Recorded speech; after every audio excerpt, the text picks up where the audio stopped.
uMphathiswa wezamapolisa uMnumzana Bheki Cele uhlabikhwelo kubemi beli ekubeni bayithobele imithetho ebekiweyo ukuzama ukuqubisa nentsholongwane yeCorona. uMphathiswa undwendwele iidolophu ezahlukeneyo eshumayela ilizwi elinye lokuba abazokuhleka nanye kwezihlekisayo. Namhlanje undwendwele eSecunda kwiphondo lase-Mpumalanga eyokujonga ukuba iyathotyelwa kusini na imithetho emva kwenkxalabo yokuba abanye abahlali abayithobeli. I-COVID-19 ke imbethumehlwana yesifo lephathisa uhulumende ngenhloko nanobe betemthetho bakulungele kusebenta kuphinze kube lukhuni kukhuthaza abantu ukuthi balandzele umthetho.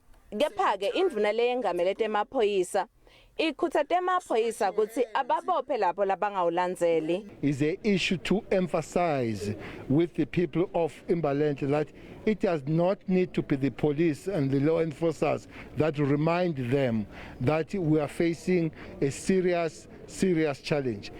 This, if we don't do things correct, we might be all wiped off as a human element in this area. Umthetho uzoqinisa isandla abantu bakithi bazobanjwa sicela ukuthi mabalandelele lemigomo ebekiwe ukuze bakhona ukuphepha baphephise nemindeni yabo. Kuphela ke kwetidzingo letimcoka kwenta abantu baphuma emntini yabo kepha bathi bayasati isizathu sekuthi bahlale emakhaya. A lot of children are just playing outside and the parents they don't care about them, and I think it's not fair because the virus is spreading even more and more and more when they do it.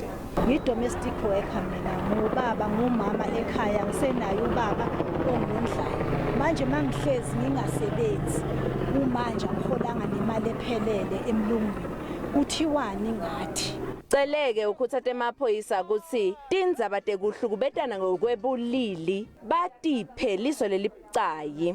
Lesifundza ke sinetivimba mgwaco leti11 bese kuthi labamaphoyisa nalabo betemthetho labachitheke esifundza sonke bang-17,000. Ngingusiphephile kunene wetindzaba te-SABC eSecunda.